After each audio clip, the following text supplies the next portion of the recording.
So yes, can zoo visitors save the natural world? I'm not sure we'll find out, but we'll give it a go. So my title at Bristol Zoo is Conservation Campaign Manager. And Bristol Zoo, if you don't know it, is a leading conservation and education charity here in the city. And we work on conservation projects both in the UK and all across the world, some of which you can see here. So our vision at Bristol Zoo is a sustainable future for wildlife and people, something that most of us share in this room. And we aim to achieve this through conservation programmes, through scientific research, entertaining our guests, and also providing valuable learning opportunities. So we know zoos are really important for environmental learning experiences, and we see over 600,000 visitors a year. Many here are shows and talks which all carry messages of conservation. But as we know, knowledge and attitudes don't necessarily affect our actions.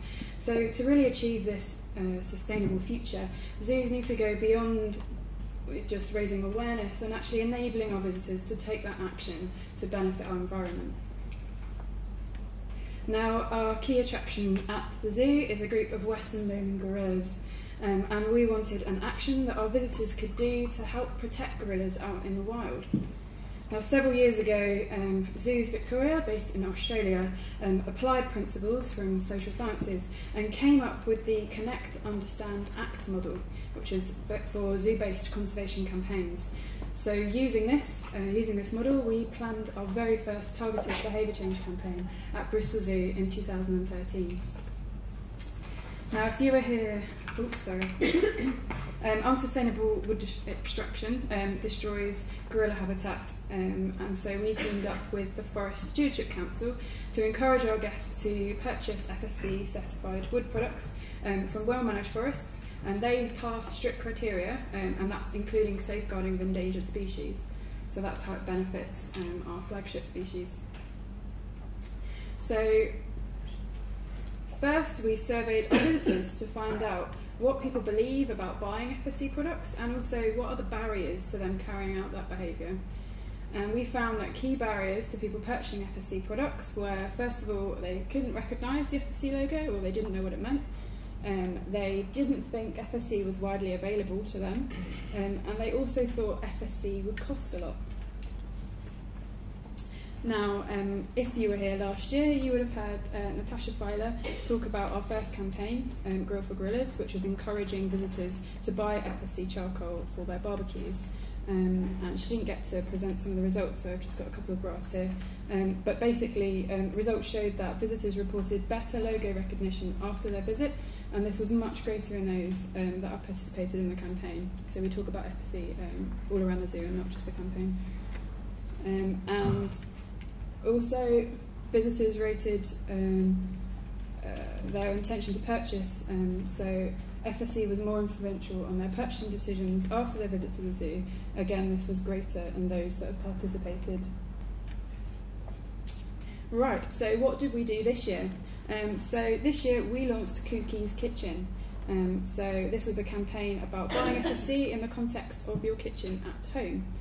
And we had an FSC kitchen installation to show that choosing FSC can range from swapping your kitchen roll brand, using FSC utensils, even wooden flooring, and even the kitchen units themselves. And here you can see our campaign space was located right next to the Gorilla Island, so proximity to our flagship species was key in this campaign. Now, Kikis Kitchen was part of a zoo-wide Saving Wildlife Together trail, Kiki being this character here, who's modelled on our young gorilla, and he's our conservation campaign superhero. So in our campaign we had a supermarket, which is the aisle over there. We do love our zoo-based puns. So during the supermarket we got people to race around and find as many products as they could, well-known brands, to show that it's widely available and it can even be budget price. And then at the end we set them a challenge of this game to then go and buy FSC kitchen roll specifically when they were next at the supermarket, and that was our target behaviour. So a key element was also asking people to make pledges, and research has shown that making that commitment publicly really increases the likelihood of the behaviour being given up. So here's some pledges that kids decorated, and crucially, when children were doing that, we also asked parents to write a commitment in our pledge book, which is like a comment book. So we've had over 12,000 visits during our campaign. We had 3,500 pledges made by kids, and also over 700 adults wrote their comments down in those books. And we interviewed some people after they left the campaign to see if the message was stuck. 70% stated that the main message they took away was to look for the FSC logo when they were shopping, and others stated lots of other relevant messages to responsible consumerism and acting for the environment.